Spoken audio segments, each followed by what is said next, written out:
News Kannada ವಾಹಿನಿಗೆ ಸ್ವಾಗತ. ಸಾವಿರಾರು ವರ್ಷಗಳ ಹಿಂದೆ ಮಾನವ ಕುಲಕ್ಕೆ ಸಂಬಂಧಿಸಿದ ಅನೇಕ ಘಟನೆಗಳು ಪ್ರಪಂಚದಲ್ಲಿ ನಡೆದು ಹೋಗಿದೆ. ಶಾಂತಿ, ಅಹಿಂಸೆ ಹಾಗೂ ಸತ್ಯದ ಬದುಕನ್ನ ಪರಿಚಯಿಸಿದ ಭಗವಾನ್ ಬುದ್ಧನನ್ನ ಇಂದಿಗೂ ಸ್ಮರಿಸಲಾಗುತ್ತದೆ ಎಂದು ಸಾಹೆ ವಿಶ್ವವಿದ್ಯಾಲಯದ ಕುಲಾಧಿಪತಿ ಡಾಕ್ಟರ್ ಜಿ ಪರಮೇಶ್ವರ್ ಹೇಳಿದ್ದಾರೆ. ಸಿದ್ಧಾರ್ಥ ಶಿಕ್ಷಣ ಸಂಸ್ಥೆಯು ಸಿದ್ಧಾರ್ಥ ನಗರದಲ್ಲಿ ಬುದ್ಧ ಪೂರ್ಣಿಮೆ ಹಿನ್ನೆಲೆ ಆಯೋಜನೆ ಮಾಡಲಾಗಿದ್ದ 2568ನೇ ಬುದ್ಧ ಜಯಂತಿ ಆಚರಣೆ ಕಾರ್ಯಕ್ರಮದಲ್ಲಿ ಮಾತನಾಡಿದರು. ಬುದ್ಧ ಜನಿಸಿದ ದಿನದಂದೇ ಪ್ರಪಂಚದಲ್ಲಿ ಆಗುವ ಬದಲಾವಣೆಯ ಶಕುನವನ್ನ ಆತನ ಪಾಲಕರು ಗ್ರಹಿಸಿದ್ರು. ಪ್ರಪಂಚದ ಕಷ್ಟ ನೋವುಗಳು ಕಾಣದಂತೆ ಅರಮನೆಯಲ್ಲಿ ಬುದ್ಧನನ್ನ ಬೆಳೆಸಿದ್ರು. ಆದರೆ ಪ್ರಕೃತಿಯ ನಿಯಮವನ್ನ ತಡೆಯಲಾಗಲಿಲ್ಲ. ರೋಗಿ ವೃದ್ಧ ಶವವನ್ನ ಕಂಡು ಲೌಕಿಕ ಜೀವನ ತ್ಯಜಿಸಿದ್ರು.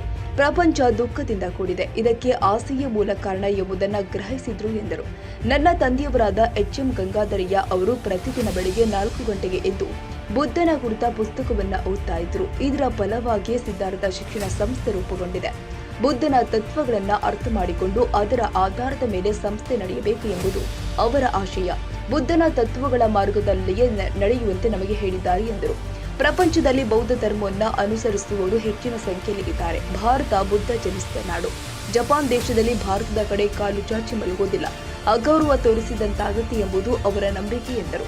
ಶ್ರೀಮತಿ ಕನ್ನಿಕಾ ಪರಮೇಶ್ವರಿ, ಬೀದರ್ನ ಬುದ್ಧ ವ್ಯವಹಾರದ ವರಜ್ಯೋತಿ ಬಂತೇಜಿ, ಸಂಸ್ಥೆಯ ಆಡಳಿತಾಧಿಕಾರಿ ನಂಜುಂಡಪ್ಪ, ಸಾಹೆ ವಿಶ್ವವಿದ್ಯಾಲಯದ ಉಪ ಕುಲಾಧಿಪತಿ ಪ್ರೊಫೆಸರ್ ಲಿಂಗೇಗೌಡ, ಕುಲಾಧಿಪತಿ ಸಲಹೆಗಾರ ವಿವೇಕ್ ವೀರಯ್ಯ ಮತ್ತಿತರರು ಉಪಸ್ಥಿತರಿದ್ದರು.